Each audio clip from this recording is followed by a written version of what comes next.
জেলা থেকে শহর দিকে দিকে রাস্তার হাল বেহাল। শুরুতেই আপনাদের দেখাবো লেক টাউনের ছবি।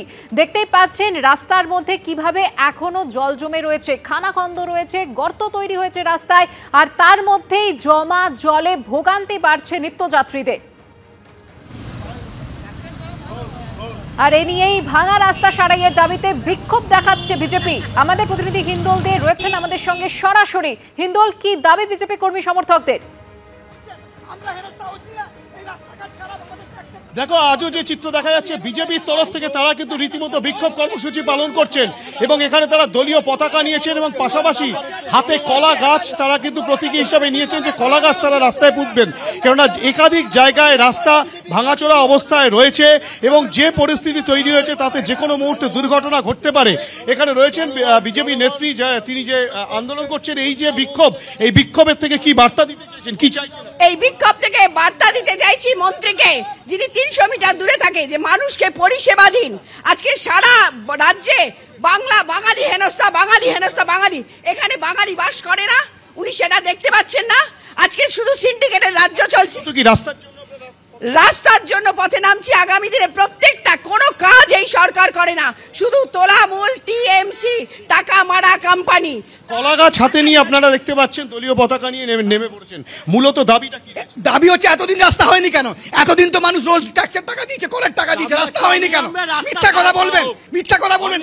আমাদের পাড়া, আমাদের সমস্যা আমাদের সমাধান করবে কে? মুখ্যমন্ত্রী করবে, মেয়র করবে। শুধু মিথ্যা কথা বললে চলবে না। আর শুধু কর্মসংস্থান যে রাজ্যে নেই, সেখানে তো আমরা হেনস্থা হচ্ছি। রাস্তার দাবিতে ইতিমধ্যে কিন্তু বিজেপির তরফ থেকে ঠিক এইভাবেই বিক্ষোভ দেখানো হচ্ছে। ঘটনাস্থলে লেকটাউন থানার পুলিশ তারাও এসছে। তারা যেটা বলছেন যে অবিলম্বে রাস্তা ফাঁকা করতে হবে, এই ব্যস্ত রাস্তা, সেই ব্যস্ত রাস্তা থেকে তারা কিন্তু এই যে বিক্ষোভ, সেই বিক্ষোভকে সরানোর জন্য তারা বারংবার বলছেন। এবং যেটা দেখা গেল যে বিজেপি কর্মী সমর্থকদের সঙ্গে পুলিশের একটা বাকবিতণ্ডা হয়। পুলিশ রয়েছে ইতিমধ্যে, যেটা দেখা যাচ্ছে লেকটাউন থানার আইসি তিনি নিজে রয়েছেন এবং পুলিশের অন্যান্য কর্মীরাও রয়েছেন। যান চলাচল স্বাভাবিক রাখার তারা চেষ্টা চালাচ্ছেন ঠিকই, কিন্তু রাস্তার যে হাল একবার দেখাতে বলবো ক্যামেরা পার্সন অভিজিৎ দত্তকে, যে এই যে রাস্তার হাল লেকটাউন অঞ্চলের, এই যে রাস্তা ভাঙাচোরা অবস্থায় রয়েছে, এরকম একাধিক রাস্তা রয়েছে যেসব রাস্তাগুলো কিন্তু ভাঙাচোরা অবস্থায় রয়েছে, যে কারণে যান চলাচল করতে সমস্যা। একবার দেখাবো ছবিটা। রীতিমতো রাস্তার মধ্যে কলা গাছ পোঁতার চেষ্টা করছেন বিজেপি কর্মী সমর্থকেরা। তারা প্রতীকী ঠিক এভাবেই দেখাতে চাইছেন যে রাস্তা এতটাই খারাপ যে সেখানে তারা রাস্তার মধ্যে কলা গাছ পুঁততে পারছেন এবং সেই কারণেই কিন্তু তারা এভাবেই বিক্ষোভ দেখাচ্ছেন। এবং সেই বিক্ষোভের থেকে তারা একটাই বার্তা দিতে চাইছেন যে অবিলম্বে রাস্তা মেরামত করতে হবে।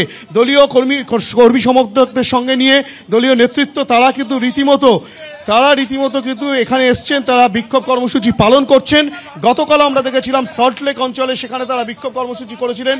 আজকে কিন্তু ঠিক আবারও তারা লেকটাউন অঞ্চলে, তারা যেটা বলছেন সামনেই বিধায়কের বাড়ি, তারপরে এই রাস্তা রয়েছে কেন, তারই প্রতিবাদে তারা কিন্তু এখানে বিক্ষোভ দেখাচ্ছেন।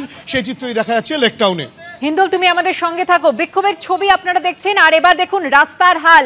রাস্তার উপরে যে পিচের আস্তরণ রয়েছে তা জায়গায় জায়গায় উঠে চলে গিয়েছে, কোনো জায়গায় পিচের আস্তরণ একেবারেই নেই।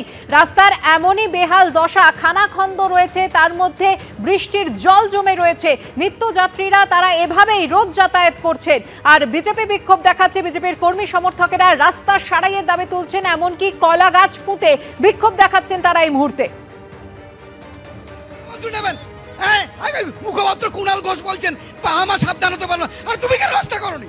তুমি রাস্তাটা করলে না কেন? আর প্রতিবাদ করলেই পুলিশ ধরে জেলে ভরে দেবে, কম মাস জেল খাটাবে। এই প্রতিবাদ চলবে। মুখ্যমন্ত্রীও প্রতিবাদ করে মুখ্যমন্ত্রী হয়েছে। এই প্রতিবাদ চলবে, এই হেনস্থা চলবে না, এই বাঙালি হেনস্থা চলবে না। এখানে বিধায়ক এবং মন্ত্রী, বাংলার শাসন 15 বছর তৃণমূল সরকারে, 15 বছর ধরে এখানকার বিধায়ক তথা মন্ত্রী সুজিত বোস এখানকার বিধায়ক। আমাদের সাউথ দমদম পৌরসভা, বিধাননগর কর্পোরেশন, আমাদের 15 বছর তৃণমূল সরকার রয়েছে। অথচ আপনারা দেখুন, বিধাননগর থেকে শুরু করে আমাদের দক্ষিণ দমদমে যে 10টা ওয়ার্ড আছে বিধাননগর বিধানসভায়, সেখানে সমস্ত রাস্তাঘাটের অবস্থা ভয়ানক। আপনারা যেখানে দাঁড়িয়ে আছে আপনারা দেখতে পাচ্ছেন এর সামনে 22 তলা বিল্ডিং উঠছে। একটা পাড়ার মধ্যে 22 তলা বিল্ডিং উঠছে। দেখুন, লক্ষ লক্ষ কোটি টাকা পৌরসভা আয় করছে, হয়তো রাস্তাঘাটে এই বেহাল দশা। বড় বড় লরি, 20 চাকা, 24 চাকা, 25 চাকার গাড়ি এখানে ঢোকে, রাস্তারও ভেঙে চুরে অবস্থা করে দিয়েছে। সুতরাং বুঝতেই পারছো যে বিজেপির তরফ থেকে কিন্তু ঠিক এভাবেই স্লোগান দেওয়া হচ্ছে। এই মেয়র হাকিম ঠিক ঠিক ঠিক কার এই বিরাটিতে 5 মাসের শিশু কন্যা মারা গেল কেন? মুখ্যমন্ত্রী জবাব দাও, এই মুখ্যমন্ত্রী জবাব দাও, এই মুখ্যমন্ত্রী জবাব দাও। এই 5 মাসের শিশু তোমায় জানাই দেখ দেখ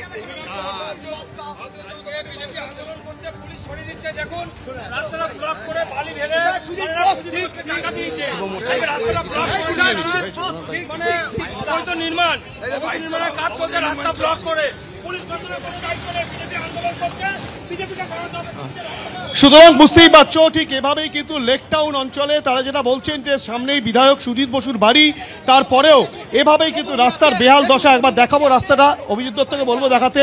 রাস্তা কিন্তু খানাখন্দে ভর্তি এবং এই খানাখন্দের জন্য কিন্তু যে কোনো মুহূর্তে দুর্ঘটনা ঘটে যেতে পারে এবং সেই কারণেই কিন্তু বিজেপির তরফ থেকে বিক্ষোভ কর্মসূচি পালন করা হচ্ছে। যদিও পুলিশ কিন্তু ঘটনাস্থলে এসছে, পুলিশের বক্তব্য যে এখানে পুরসভার যা ভূমিকা পুরসভা পালন করবে, কিন্তু এভাবে রাস্তাকে যান চলাচল ব্যাহত করা যাবে না। সেই কারণে পুলিশের তরফ থেকে কিন্তু বারংবার এই বিজেপি কর্মী সমর্থকদেরকে সরে যাওয়ার জন্য বলা হচ্ছে। যদিও বিজেপির তরফ থেকে কিন্তু এখনো পর্যন্ত বিজেপি নেতৃত্ব তারা কিন্তু বিক্ষোভ দেখাচ্ছেন এবং তারা বলছেন এইভাবে বেহাল রাস্তার দশা, কোথাও বা শিশু জলে পড়ে গিয়ে মারা যাচ্ছে, এ বিষয় চলতে পারে না এবং সেই কারণে তাদের প্রতিবাদ চলছে এবং তাদের প্রতিবাদ চলবে, তেমনটাই বিজেপির নেতৃত্ব এবং বিজেপি কর্মী সমর্থক যারা এখানে উপস্থিত হয়েছেন তেমনটাই তারা বলছেন।